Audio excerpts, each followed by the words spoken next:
고성이 고향이더라고요. 지난번에 저도 집회 가보니까. 그래서 이제 거기서 태어나서 고등학교는 부산에서 나오셨어요. 부산에 낙동고등학교를 졸업하. 이름이 좀 그런데 낙동고등학교. 그리고 고려대학교에 문과대학 졸업을 학사를 하시고 북한대학원대학교에서 이제 석사과정 수료를 하셨습니다. 그리고 동아일보 기자, 시대정신 편집장, 아시아투데이 정치부장, 그리고 이제 자율부 지금 편집장을 하고 계신데 아까도 대표님께 소개하셨지만 코리아 컨서버티브 유니언 한국 보수연합이라는 그 단체 대표를 하면서 한미동맹을 강화하는데 한미일 동맹이죠. 스태축을 큰 역할을 하고 있습니다. 오늘 6.4 천안문 사태의 본질 어떻게 보면 중국에 대해서 우리가 좀 공부할 수 있는 좋은 기회가 될 것 같습니다. 큰 박수로 환영해 주시기 바랍니다. 그래서 뭐 1시간 정도 강의를 듣고 또 여러분들의 꼭 궁금한 점을 좀 질러서 이렇게 나중에 토론하도록 하겠습니다. 부탁드리겠습니다.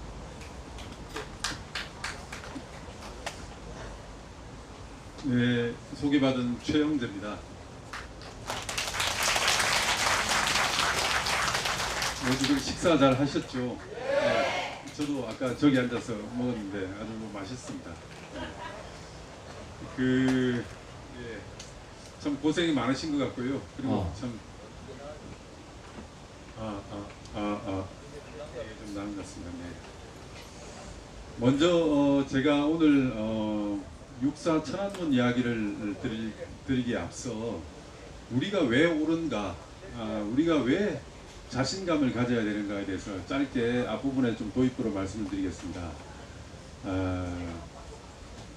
저는 이제 세상 일을 판단할 때, 특히 정치적인 분야를 이야기할 때 이것이 옳은 것인가 틀린 것인가를 판단하는 잣대가 있습니다. 두 가지도 아니고 세 가지도 아니고 네 가지도 아니고 한 가지가 있습니다.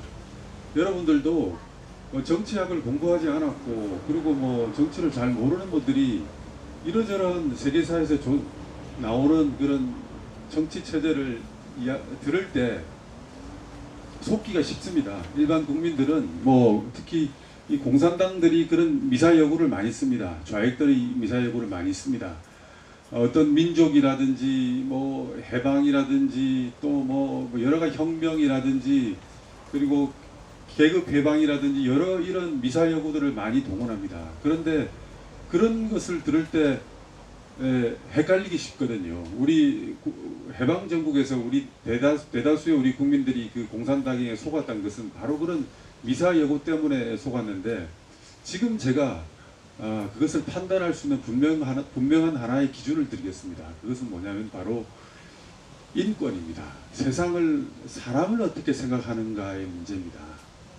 바로 이 사람을 귀하게 생각하고 사람의 권리라든지 목숨, 생명을 귀하게 여기는 체제가 있고 그것을 파리 목숨처럼 여기는 체제가 있습니다. 그래서 앞서서 사람을 귀하게 생각하고 인권을 귀하게 생각하는 체제는 우리가 지키고 수호하고 만들어 나가야 되는 체제입니다.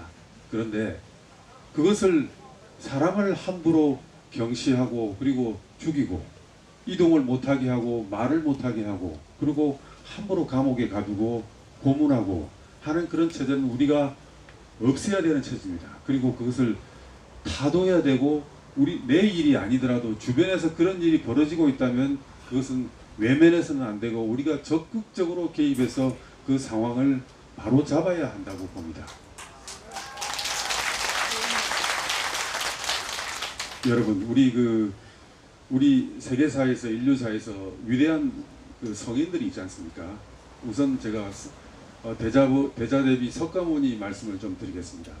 시달타 왕자가 왜 자기의 유복한 삶을 버리고 출가를 합니까? 왜 그런 개고생을 하러 나갑니까? 그것은 바로 고통받는 사람들의 괴로움을 해결해 보고자 하는 강렬한 마음 때문이었거든요. 예수 그리스도가 왜 광야로 나갑니까? 바로 이스라엘 민족들의 고통을 해결해 보겠다. 이걸 나은 방향으로 만들어 보겠다는 그런 어떤 인류의 때문이거든요. 우리 공자님이 왜 여러 나라를 돌아다니면서 뭐 구걸하듯이 돌아다니면서 이왕 저왕 찾아다니면서 그런 이야기를 합니까? 그것은 왜 그러냐면 춘추 전국 시대에서 사람 목숨이 파리 목숨까지 쓰러져 가고 그런 고통스러운 인간의 삶을 타개해 보겠다는 그런 강력한 어떤 욕망, 인류의 때문이었거든요. 그렇습니다. 이렇게 여러분 앞으로도 어떤 체제든지 간에 그 체제가 우리가 지키고 만들어가야 될 체제인가, 안 그러면 부수고 악으로 처단해야 될 체제인가를 구별하는 한 가지 잣대를 제가 말씀을 드립니다. 바로 그것은 인권입니다. 인권을 가장 소중하게 생각하는 그 체제는 우리가 만들어 나가야 되는 체제고, 인권을 탄압하는 체제는 없어져야 될 체제입니다. 우리가 오늘 지금 제가 이야기하고자 하는 바로 이 천안문의 이야기는, 그 슬픈 이야기는 바로 이 인권에 대한 이야기입니다. 그리고 이것이 바로 우리 얼마 떨어져 있지 않는 북한에도 연결되는 이야기고요. 우리 대한민국도 연결되어 있는 이야기입니다. 천안문의 이야기가 천안문의 이야기일 뿐만 아니라 평양의 이야기이고 바로 우리 서울의 이야기입니다. 평양과 서울에 연결되어 있는 이 이야기를 지금부터 제가 풀어보겠습니다. 제가 이 천안문에 대해서 처음 제가 피부로 느끼게 된 것은 한 7, 8년 전입니다. 당시에 제가 저기 청와대 춘추관에서 모 신문사 청와대 출입 기자였습니다. 그래서 매일 아침 이제 청와대로 출근을 하는 겁니다. 이제 뭐 직원은 아니지만은 춘추관에 기자들이 상주하는 기자실로 매일 아침에 출근을 합니다. 그러면 제가 보게 되는 광경이 경복궁 주위를 깃발을 들고 움직이는 그 중국인 관광객들을 제가 봅니다. 여러분 지금도 마찬가지입니다. 매일 아침이나 오전에 보면은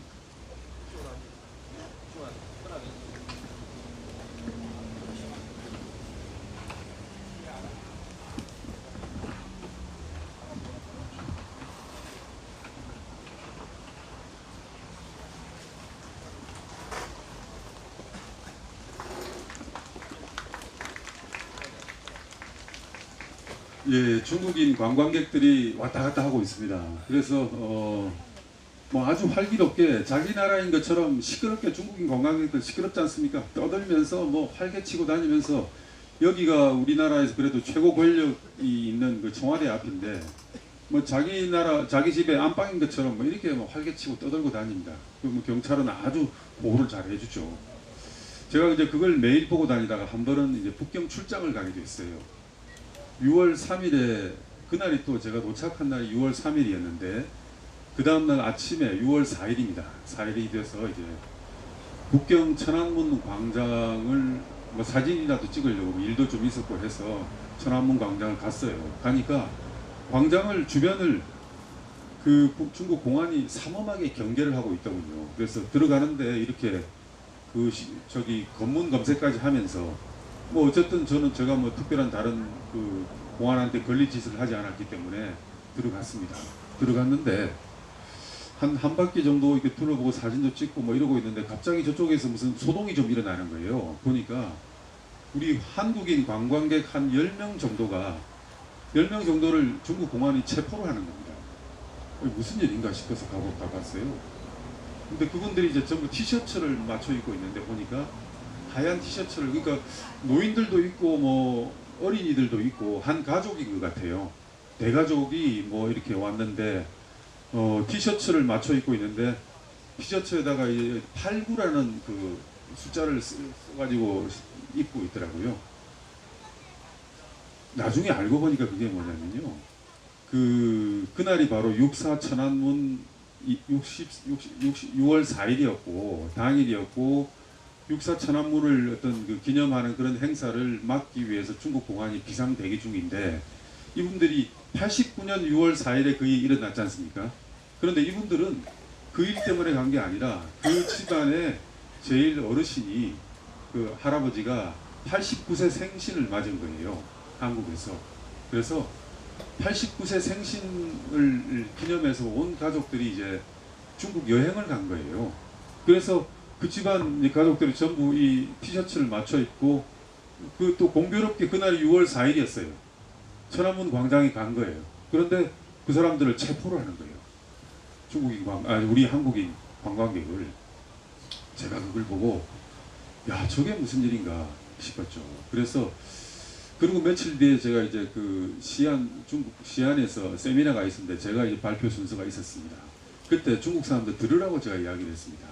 그 당시가 한창 중국의 현재 시진핑 주석이 국가 주석이 중국몽이라는 그런 어떤 그런 국가 프로젝트를 발표하면서 뭐 1대1로 이런 프로젝트를 이제 막 발표하기 시작하던 때였어요.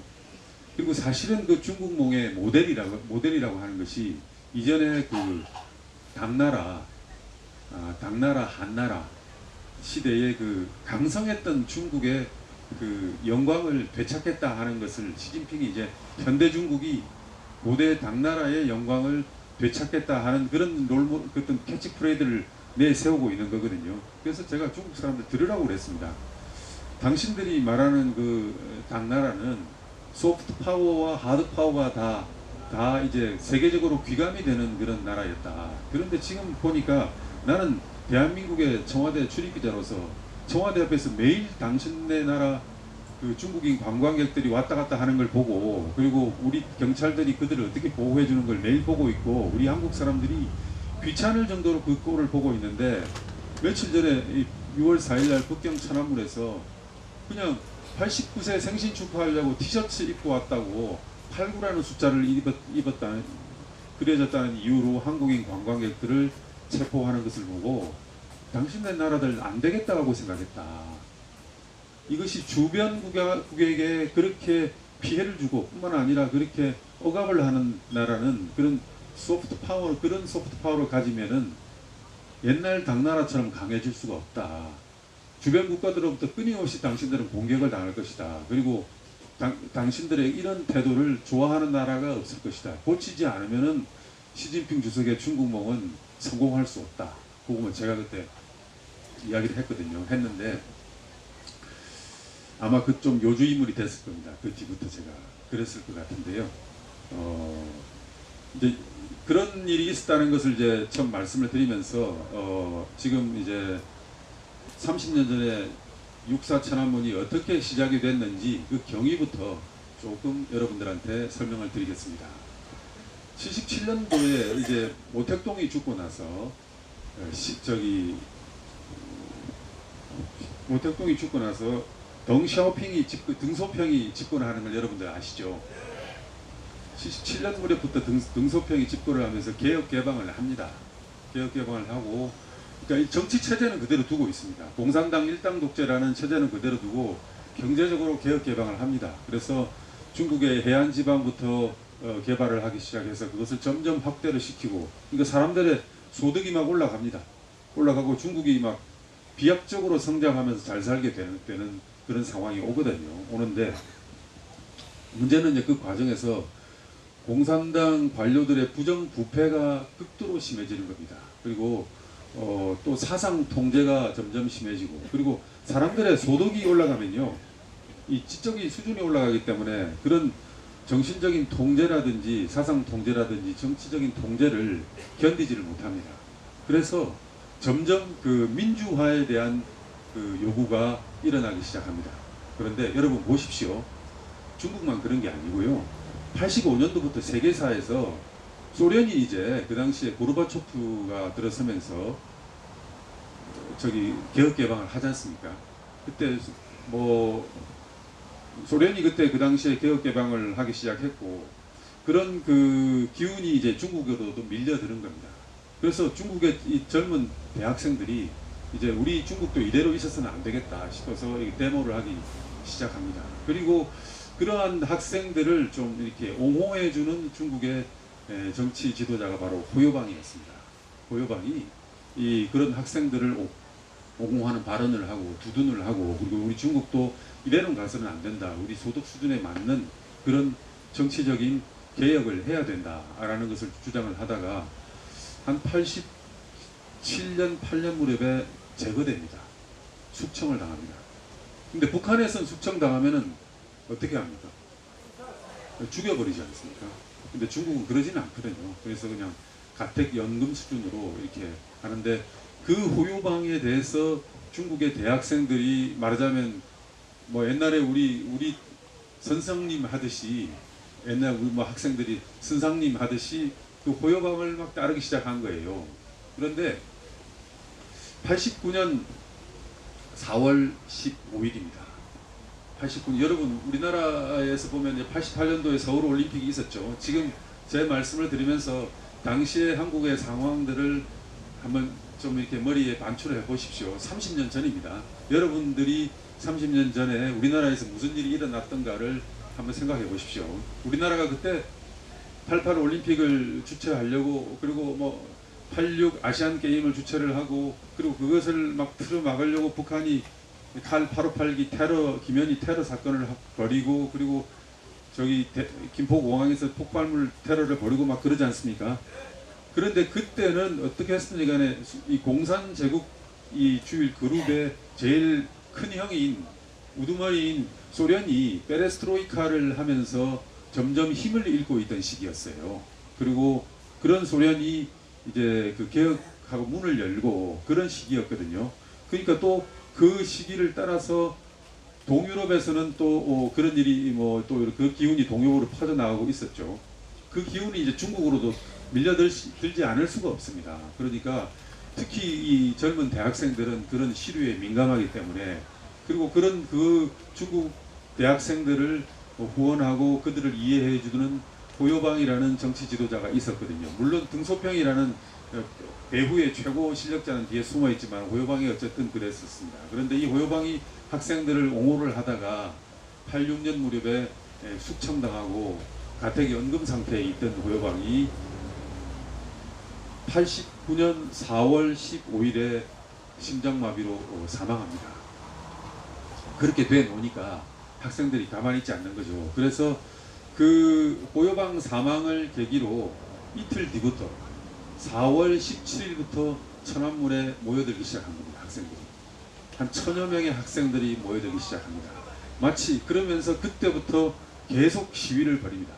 하루 이틀 마치 이제 이 우리 광화문에 우리 대한애국당 당원들이 이 우리 3.10 이 태극기 애국열사 5인의 사인 진상규명과 책임자 처벌을 요구하는 것처럼 이 중국의 국경의 대학생들이 4월 17일부터 천안문 광장, 여러분 천안문 광장 가보셨죠? 예. 지금 우리 여기에 애국당 텐트가 정확하게 며칠 날 들었었습니까?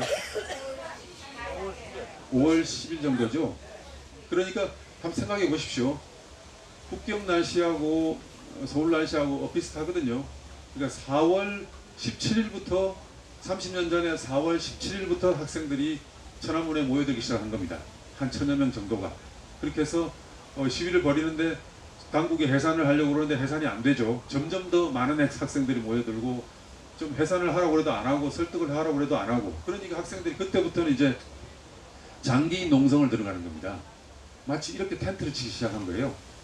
거기서 몇천 명 정도가 텐트를 치고 이렇게 농성을 하기 시작했어요. 거기 뭐 구체적으로 제가 보면은 처음에 그러다가 4월 22일을 이제 중국 정부가 호요방 장례식 날로 공식 선포하고 시위를 금지하고 천안문 광장 전체의 교통을 통제하고 그렇게 합니다.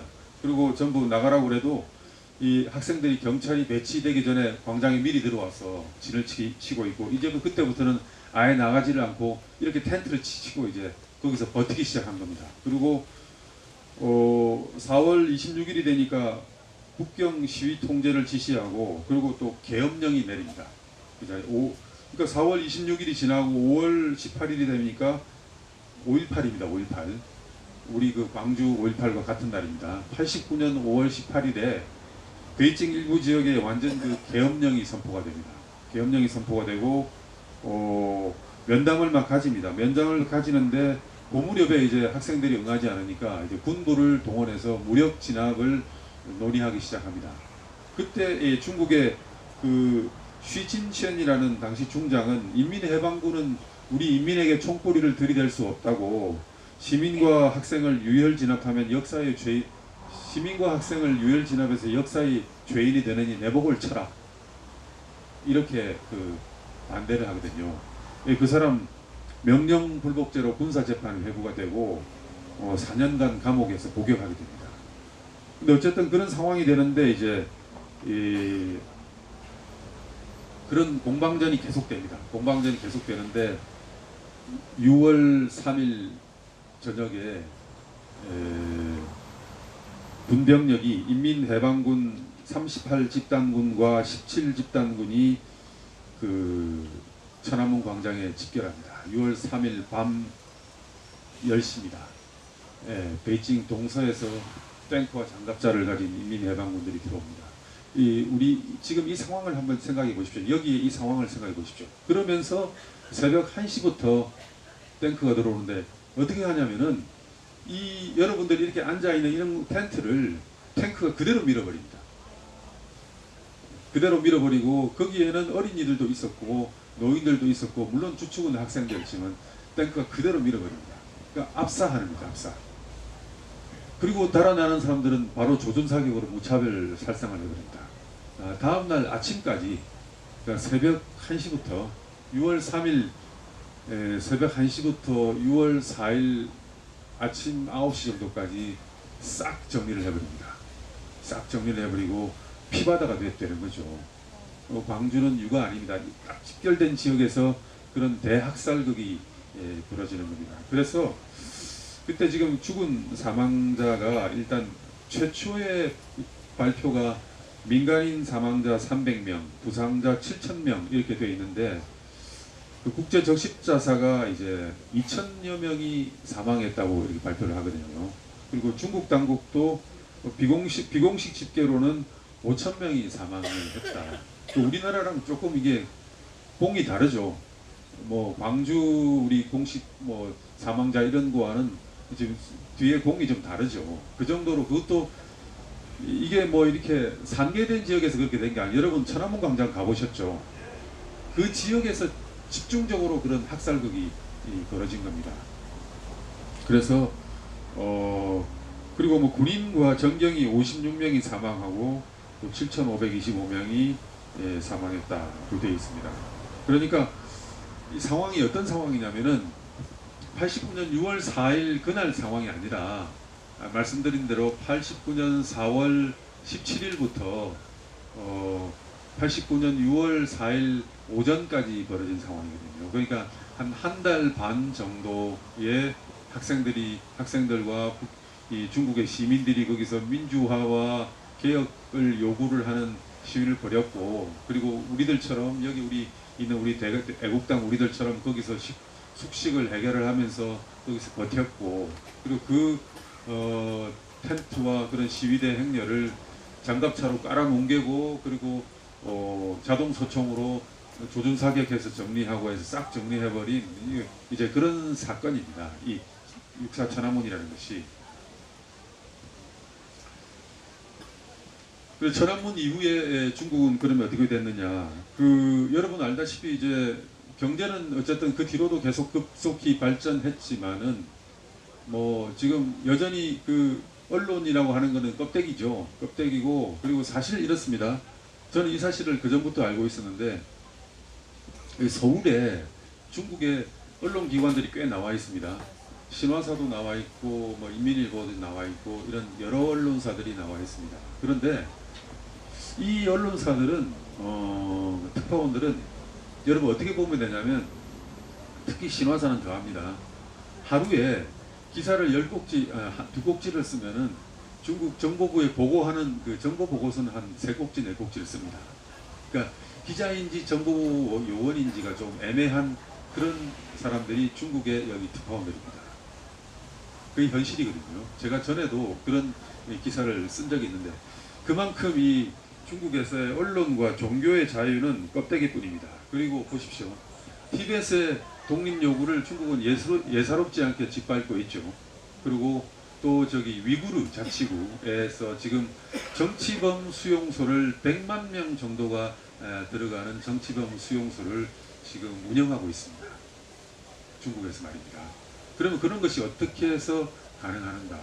바로 천안문에서 그렇게 학살한 그 체제가 지금까지 계속 이어지고 있기 때문에 중국의 위구르인 탄압이라든지 티베트에서 대학살 이런 것이 가능합니다. 그런 상황이 지금 중국에서 그리고 뭐 지금 그 뭐 장기를 뭐 죄수들의 장기를 적출을 한다느니 뭐 이런 여러 가지 그 참 있을 수 없는 이야기들이 계속 중국에서 나오고 있지 않습니까? 그래서 바로 그 아까 제가 처음에서 말씀드렸다시피 사람의 목숨을 파리 목숨 같이 여기는 이런 그 중국의 당국의 태도 때문에 그렇다는 겁니다. 지금 대략 지금 제가 이제 그 이 천안문에 관련된 이야기를 그날 도대체 무슨 일이 일어났었냐 말이야에 대해서 말씀을 드렸습니다. 그러면은 이제는 좀 포인트를 달리해서 다른 측면으로 좀 얘기해 보겠습니다. 중국에서 일어난 그때 일이 당시에 세계사적으로는 어떤 의미가 있는가, 전 세계적으로는 그때 어떤 일들이 벌어지고 있었는가를 말씀을 드리겠습니다. 앞서서 말씀을 드렸다시피 1985년 무렵에 공산주의의 종주국인 소련이 이제 페레스트로이카를 시작합니다. 개혁 개방을 시작하고 그 물결이 동유럽으로 밀어닥칩니다. 여러분, 그래서 불가리아가 무너지고 루마니아가 무너지고 폴란드가 무너지고 체코가 무너지고, 여러분 그 동유럽의 그 개혁 개방 알고 계시죠? 그러면서 전부 동유럽의 자유민주 체제가 들어섰지 않습니까? 그러면은 우리 동아시아인들 그 공산국가들이 있는데 그런 바람이 불지 않겠습니까? 제일 큰 형님이 무너져 내리는데 그 어떤 그 동유럽은 그렇게 무너져 내리는데, 그러면 큰 형님이 무너지니까 동아시아로 그런 바람이 불어옵니다. 그런데 그것이 처음으로 중국에 탁 맞닥뜨린 거죠. 그런데 그것이 어떻게 됐습니까? 잔인한 유혈 진압으로 좌절됐죠. 그리고 그 당시에 그런 학생들의 요구를 받아들이려고 했던 그런 고요방이 숙청당하고, 누가 대신 그 뒤에 권력을 이어받았냐면 강택민이 이어받았지 않습니까? 강택민이 이어받았고, 그리고 호금도로 이어지고, 지금 현재 시진핑으로 스쿰평으로 이어집니다. 만약에 그때 그 고요방으로 연결이, 학생들의 요구가 받아들여지고 고요방으로 넘겨지고 중국이 정치적으로 다당제가 되고 어쨌든 그런 정치적으로 개혁이 되는 그런 상황이 됐더라면 어떻게 됐습니까? 어떻게 됐겠습니까?